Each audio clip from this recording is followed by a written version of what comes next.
दोस्तों, यह कथा गौतम बुद्ध के जीवन से जुड़ी है और उस रात की घटना पर आधारित है जब गौतम सिद्धार्थ से बुद्ध बने। गौतम बुद्ध उरुवेला के एक पीपल वृक्ष के नीचे बैठ गए, जिसे बाद में बोधि वृक्ष के रूप में जाना गया। उन्होंने संकल्प लिया कि जब तक मुझे सत्य की प्राप्ति नहीं हो जाती, मैं अपने साधना के आसन से नहीं उठूंगा, चाहे मेरा शरीर नष्ट हो जाए या मेरे प्राण चले जाएं। अब मैं सिर्फ ज्ञान प्राप्त करूंगा। पूर्णिमा की रात्रि थी। आसमान में तारे चमक रहे थे।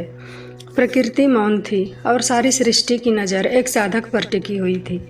उन्होंने गहरी ध्यान की अवस्था में प्रवेश किया। सांसें धीमी हो गई, चित्त एकाग्र हो गया और चेतना की गहराई में उतरने लगे सिद्धार्थ गौतम।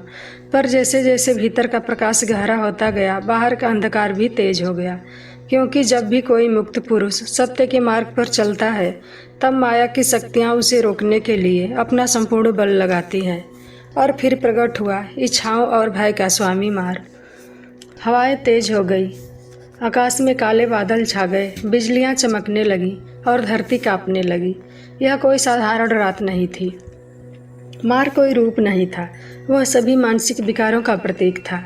भय, मोह, वासना, क्रोध, घृणा, भ्रम, यह सब उसके हथियार थे।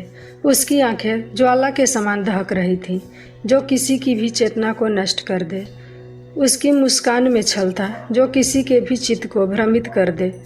सिद्धार्थ को शांत और अडिग देखकर वह भड़क उठा। उसे डर था, अगर यह साधक जाग गया तो मेरा साम्राज्य, जो अज्ञान और वासना पर टिका हुआ है, वह नष्ट हो जाएगा।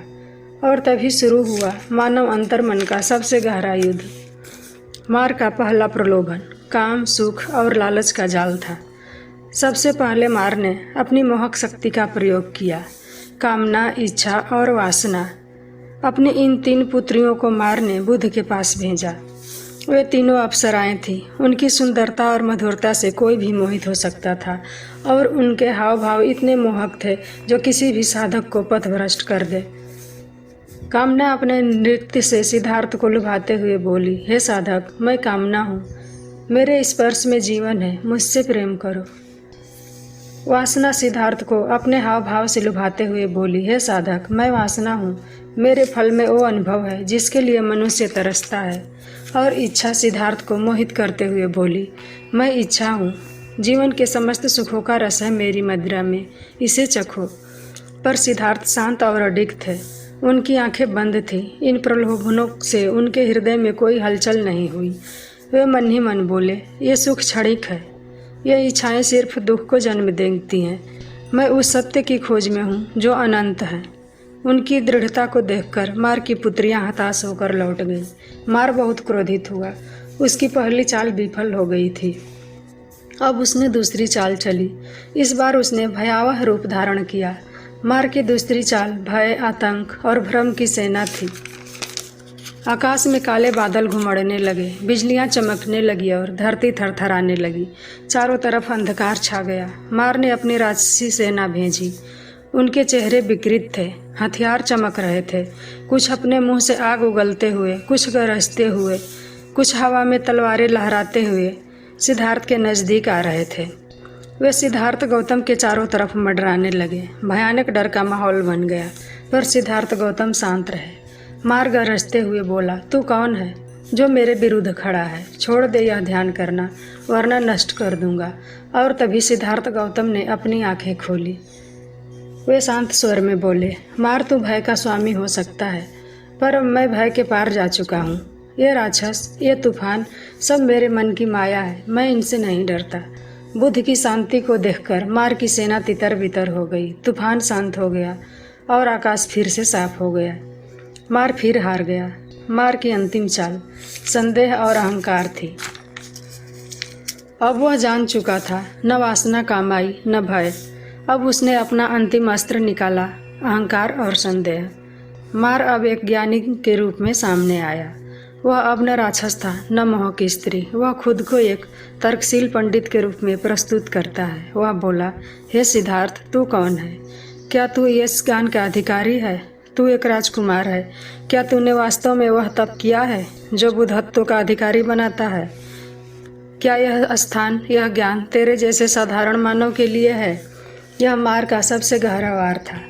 वह भीतर के संदेह को जगाना चाहता था। मार बोला, यदि तूने परम सत्य पा भी लिया तो तेरा विश्वास करेगा कौन? पर सिद्धार्थ शांत रहे। उन्होंने कुछ नहीं कहा, केवल अपना दायां हाथ उठाया और धरती को स्पर्श किया और बोले, मैं स्वयं धरती को अपना साक्षी बनाता हूँ। आज ये पृथ्वी साक्षी होगी कि सिद्धार्थ ने मारा को कैसे पराजित किया। यह ज्ञान मेरे करुणा और साधना का फल है। यह ज्ञान मेरा है। और उसी क्षण धरती में कंपन हुआ और एक गहरी गूंज सुनाई दी, मानो पृथ्वी स्वयं सिद्धार्थ की साक्षी दे रही हो। मार हतप्रभ रह गया। उसका समस्त साम्राज्य, समस्त चालें, उसका सारा भ्रम अब टूट चुका था। उसने सिर झुकाया और हमेशा के लिए चला गया। वह रात बीत गई, अंधकार मिट गया और जब सूरज की पहली किरण उस पीपल वृक्ष पर पड़ी, सिद्धार्थ की आंखें खुली। अब वे केवल सिद्धार्थ नहीं थे, अब वे बुद्ध बन चुके थे। उनके मुख पर अपूर्व शांति थी, नेत्रों में असीम करुणा और चित्त में पूर्ण ज्ञान। मार चला गया, पर जो कथा उस रात रची गई वह युगों युगों तक अमर हो गई। दोस्तों, यह कहानी केवल बुद्ध और मार की नहीं है। यह हर उस व्यक्ति की कहानी है जो अपने भीतर के अंधकार से लड़ रहा है। मार वह दैत्य है जो हमारे भीतर है। वह कोई बाहर की शक्ति नहीं है, बल्कि हमारे भीतर की वासनाएं हैं। काम, क्रोध, लोभ, मोह, मद, मत्सर, तृष्णा और भय, जो हमें सत्य से, वास्तविकता से, शांति से, ज्ञान से दूर रखता है। और बुद्ध हमारे भीतर की जागरूकता है, धैर्य है, करुणा है, शांति है और ज्ञान है। जब जब हम अपने भीतर के मार्ग को पहचानते हैं, वह शक्तिहीन हो जाता है। और जैसे ही हम भीतर के सत्य से जुड़ते हैं, हम जागृत बुद्ध बन जाते हैं। दोस्तों, अगर यह कथा आपके दिल को छू गई हो तो हमारे चैनल को सब्सक्राइब करें और लाइक शेयर करें। हम फिर मिलेंगे एक और नई प्रेरणादायक कहानी के साथ। तब तक के लिए धन्यवाद।